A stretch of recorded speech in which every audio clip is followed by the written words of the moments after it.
guys, it's Doreen and welcome back to my channel. Today I'm going to be doing a video that is all about types of friends that you need to get rid of. The main reason of saying all this is just basically that these people, they have a lot of underlying issues that they just, need to take care of before they become friends with you, and especially if you're trying to take care of yourself, then that's not something that you should probably bring into your life. And again, this video may sound a little bit negative, but in reality, I just want it to be pretty positive because taking these people out of your life will honestly just benefit you in many, many ways. And taking out these negative people will help you just become more positive as well.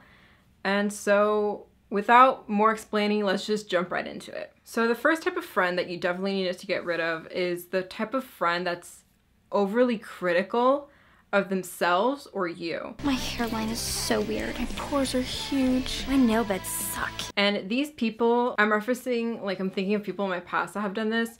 I'm thinking back in middle school, then there was this girl who she was always very, very critical of herself, but then it would also reflect onto me. For example, she would say oh my god, I hate my nose, or I hate my legs, I look so fat, or things like that. And it's just so draining to hear that all the time. And then she'd slowly start doing that to me as well. So anytime I would post anything on social media, let's say of my drawing, she'd say, oh, that's ugly, you could do so much better.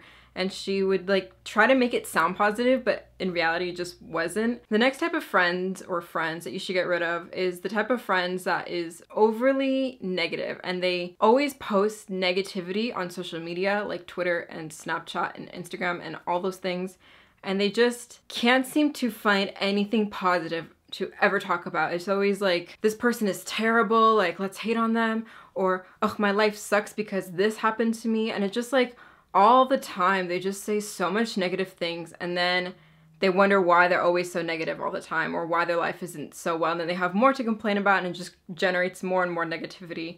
And you definitely don't want that in your life. You definitely want to just stay as positive as you can and as happy as you can, because that's what you're doing for yourself. You're not doing this for anyone else. Friends should really be people that you can count on, and you can count on them to support you, and also for them to give their honest opinion to you without it being so emotional all the time. But definitely I think that friends is somebody that you shouldn't have to depend on for everything. I think that you should see friends as people that you can always go to no matter what, but at the same time that it's not to the point where it's you're in their space all the time. And I understand that maybe in middle school or in high school you want to be real close together, but at the same time, as you get older, you do start to notice that friends will be there for you no matter what. And even if you're not going to see them for every single day or talk to them every single day, you still know that you can count on those people to be there for you no matter what. And that's really the highlight of having good friends, and especially long-term friends. Another type of friend that you should definitely get rid of is the type of person who can never support your success. By this, I don't mean that they have to be your #1 fans and everything, but at the same time, you can tell if someone's super jealous and things like that. But if they're always so jealous to the point where they're always oh my god, I hate how you have this, or I hate this, or I have that, and they're joking about it, but then you kind of hear some truth in their voice and things like that. Friends should definitely always be supporting each other. By supporting, I mean that you can count on this person to also tell you things that they don't always agree with you with. It should be a nice balance. If you have someone who's always criticizing everything you do, going to the first friend, or if you have someone who's always just agreeing with you all the time, then again, there needs to be a nice balance between that, because that's not going to help you grow as a person. That's not going to help you achieve your goals or do anything positive in life, if you just have too much of one side or the other. Okay, this one's a really, really big one, because I've known a lot of people who do this, and personally, I've done this in my past, so I'm telling you guys from my mistakes as well, that this next type of friend is the friend that always asks for your advice and always wants your advice, but then they never follow it. I know that some people watching this video may think that this is about them, but honestly, it's just I'm just telling you guys this because of my experiences, and like I said, I've done this in the past before too, that this type of friend is honestly, they just want to hear you talk about them and like about their problems. They're always talking about their problems. And it's just like nothing good or positive ever generates from that. For example, if I have a friend who has boy problems and they need my advice on what to do with this guy that they don't know if they like them or not, or what's going on and things like that. Or if this guy is literally like ditching them all the time, or they're like embarrassed to be around them. And my advice would be, as someone who's married as well, is to let things happen naturally. You can't force anything to happen. And by hearing their stories and everything, then I can conclude of what my personal opinion would be with that whole situation. I know that this is not really making sense because I'm thinking back to like people and situations that I've been in. So the best way that I usually like to tell my advice is tell that person or my friend or whoever it is, what would they do if the tables were turned around? So if it was me in their place and they saw that I was in the same situation, and what would they tell me? You know, like that. So then they would say, oh, well, I would tell you like, oh, screw that guy, whatever. But then they don't really apply it to themselves. And I kind of have, or I used to have this habit where I would tell people like great advice, but I'd never follow it myself. So that's something that I've really worked on over the years and everything. So after this type of friend asks this advice, they usually ask for it literally all the time. And every moment that they have, they like to talk about that specific issue or situation. Instead of leaving it and taking the advice and just leaving it at that, they like to always go back to that issue and say, oh, but then this happened, and what do you think I should do in this situation? And it's like, I already told you what I think, and if you don't agree with it, that's fine. I'm not controlling your life. I'm just telling you what I personally think. That's why you're my friend. That's why I'm trying to help you. But if you can't take that advice, then I really don't know what to tell you. This happened in the past before. I'm no longer like that. But I would go and ask people for advice, like my friends, and then they tell me what they think. And I do the exact opposite and then go and ask them for advice again. Like, oh, because now I'm in this situation, what do you think I should do now? It's like, well, you wouldn't be in that situation if you just did what I recommended for you to do. And then they want just more and more advice, where at the same time, I just personally think that they just want to talk more about their situation and more about themselves rather than actually achieving a positive solution to the problem. The next friend I want to talk about is the type of friend that is constantly inviting themselves over. And this could also be, let's say, if they always invite themselves over, but then they never invite you over. Or they expect a lot from you in that case. Like they're always expecting you to invite them over to your house or expecting you to drive them around. Like I have so many stories of friends that I've had in the past. I'm trying to do a favor and then they take advantage of that. Like I remember this one time that I had this group of friends. I knew briefly and they went to a different university, but I was trying to make more friends outside of my college and everything. So these people, they really took advantage of me because I had just gone through a breakup and everything and then knew that person. It was just like, I think that a lot of people do this when they're going through breakups. They try to find people to connect with in any way that they can. And I definitely learned from this mistake, but me giving this advice or telling the story might help someone else, that you definitely shouldn't be friends with people who have mutual enemies as you, because that just starts off really bad, honestly. Like, I know that a lot of people say, oh yeah, like we both hated the same guy and now we're best friends or something. It's just like, you know, do you really want to be friends with someone like that? No, you want to be friends with people that you have common things with that are positive. You know, if you both like art, if you both like, I don't know, video games, that should be the basis of the friendship. If you both have a mutual enemy, you're just going to end up talking whole bunch of shit about that mutual enemy or problem or whatever all the time, and then you're just generating more negativity into your life. Like I was saying, going back to that story of people that I was friends with. So this one girl, she lived about an hour away from me, and I really wanted to go ice skating, and the only ice rink that I knew of that was close to them was about 25 minutes away from their house, like going back towards my house. So they said, okay, let's go ice skating and everything. And then, so I went and I drove because they didn't have a car. So I said, okay, I'll drive. I went to go pick them up. I picked them up from their house and they brought over another friend who did have a car and lived like 10 minutes away from their house. And then their boyfriend met us at the ice skating rink. So I just didn't really, you know, understand. So I picked them up, the two girls, and then the boyfriend met us at the ice skating rink. So I drove an hour to go pick them up. And then I drove 25 minutes back to the ice skating rink, and then another 25 minutes to go drop them off back at the house, and then another hour back home. So it's just a really annoying situation. I asked the two girls if they could possibly pay for my parking, because parking lot, I think it was like $3 an hour or something, and we were there for 3 hours. That was $9. So I just asked them if maybe they could help me with the parking, because they didn't offer to pay for my gas or anything. And then they couldn't even say thank you that I went to go pick them up or drop them off at the house or anything. And they just said, oh, sorry, we don't have any cash on us or anything. So then the boyfriend said, oh, don't worry, I'll pay for it. I thanked the boyfriend for like paying for it and everything, because I think that he kind of understood the situation.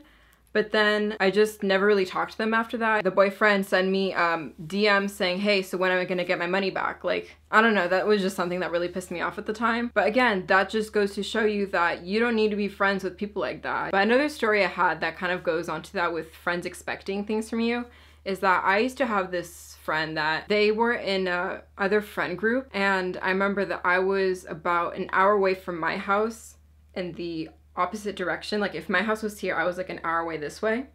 And then so they called me and they said they had a fight or argument with their family. They just couldn't stay at home and their car keys were taken and everything. And I said, yeah, no problem, I'm all the way like an hour away from my house, but give me like an hour and 30 minutes or something and I'll be able to come to your house. They said, oh, okay. And then they just hung up the phone. And so I drove, and then they kept calling me like, where are you, like you're not here yet. And I was literally like an hour and a half away from their house, and I was like, I'm in traffic, I'm like trying to get to you, just be patient, you know, I'll get there when I get there. So I got them in my car and I said, so where do you want to go? Like we can go get ice cream, we can go to the mall, like what do you want to do? And they said, oh, well, I already have plans, so we're gonna go meet with my friends and you could just drop me off. And they live about another half an hour away from my house in the opposite direction. So I was just like, you know, this is just me trying to be nice. I was like, yeah, sure, let me just go take you to your friend's house then. And so I dropped them off, and then they were like crying and making the, like all their friends had to console them and make it like a really big deal and everything. They said, oh, so she just like decided to go over to this guy's house and just stay with him. And then she said, oh, you can go with my friends and then you can go home. That's it. And she's like, oh, thank you so much for ride. And I was just like, you know, they couldn't really appreciate anything I did, and then they started expecting that all the time. They started like staying very late and inviting themselves over all the time, and I was just like, you know, or expecting me to drive them all the time, and it just became to a point where I said, no thank you, and that was the end of that story. So definitely, if you guys could take away from this, don't keep doing favors for other people. Definitely set your foot down when you need to. Don't be always like, yeah, sure, like, yeah, I'll do this for you, because no one likes a person like that, you know? You need to be a strong person. You need to speak your mind and just say yes or no. Obviously, don't be like rude about it. Okay, and then the last type of friend that I have that you should definitely get rid of is the type of friend who just doesn't appreciate your honest opinion. And going back to what I said about friends who just ask for your advice all the time, it's basically the same thing. They ask for your honest opinion and they just don't really care about it. Again, they just want to hear you talk about them. And that's just really, really frustrating as someone who is trying to be a loyal person to other people, especially when they just don't deserve your loyalty. Don't be afraid to cut people out of your life. Don't be afraid of just saying, no, this isn't right for me. And you really don't have to make a big deal out of it. Just remove them from social media and then there you go. And then they might complain about it like, oh my God, you owe me an explanation or whatever. Just be like, who cares? Because I know so many people that I literally had to just chop out of my life.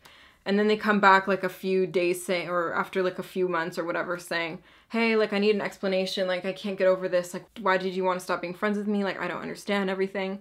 And it just like creates more drama, and honestly it's just not worth it. And then as soon as I start explaining what the problems are, they're like, well, you're stupid, you don't know what you're talking about, like I love myself and you don't love me, so you're not a good friend, you don't support me and everything. And I'm just like, okay, well, you wanted my honest opinion. I gave it to you and you don't appreciate it. So like, I don't know what you expect me to do.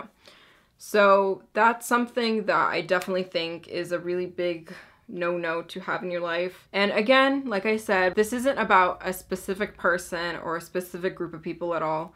This is just experiences that I've had in the past. If you guys think this is about a certain person, like it's not. Wrapping up this video, the main reason why I'm explaining this whole list of things is because I recently saw a couple of videos that I used to have like kind of like beef with someone in the past that I just don't have any contact with anymore or anything. That it just got me thinking that with this person, they were just saying a lot of really positive things and giving good advice to people and everything. And I've been wanting to do that for a really long time, and I've definitely improved a lot from when I was younger. Like I used to do a lot of dumb things when I was younger, let me tell you. But I definitely think that the biggest turning point that you can have in your life is realizing your mistakes that you've done and realizing how you can change that. Like I know so many people who they say, if I can go back into my past, then I would change this or I would do this differently and everything. But if you really think about it, what you're doing right now is gonna be in the past within the next couple seconds. So what can you do now that changes your way of thinking, that changes the way that you do things, that can later in the future, you can look back on that and say, wow, I'm really glad I did that, or I'm really glad that I took my own advice or decided not to do this or to do this, because at the end of the day, we're people. Like, we're not just a whole bunch of cells that things happen to. It's really, like I wrote this in a Twitter post or whatever, I was just like ranting it out. Going into this, it's just, I'm gonna get all like metaphorical here and everything. As I was saying, like, you can control what happens in your life. You could say yes or no to relationships or friendships, say that you wanna date someone, or say that like you don't wanna be friends with someone. You get to choose your path in life. You get to choose everything. And even if things have happened to you in the past, like you may think that it causes you to be the way that you are, you can do what you want to change that. You can decide what you want to do and make choices that really shape the way that your life goes. And like I said, I'm getting really psychological in this, but it's just something that I truly believe in. Yeah, I could go into a whole other video in depth about that, about my thoughts about those kind of things. But anyways, like this video is going like way off track of what I wanted it to be. But yeah, the whole point of this video is just to talk about things that you could do to really improve on your life. And that really starts with the people who are around you, because the people who are around you definitely influence you, and the things that you do definitely influence you, and actions and everything. But it definitely starts with the people you have around you. If you have a lot of positive people around you, a lot of people with the same values and goals and morals as you, then you're definitely going to push yourself into the next level of becoming like those people. If you have a lot of people that are very like-minded, then that's definitely going to teach you a lot of things. And even people who aren't exactly like-minded, that teach you a lot of things. If you're always around the same type of people, then eventually you will become like those type of people. And like I said, you need to have a balance between everything. You can't be too much on one side or the other.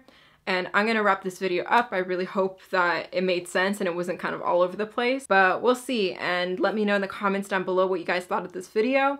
Give this video a thumbs up if you enjoyed it, and subscribe down to my channel if you aren't already. And I'll see you guys in my next video next time. Thank you so much for watching. Bye!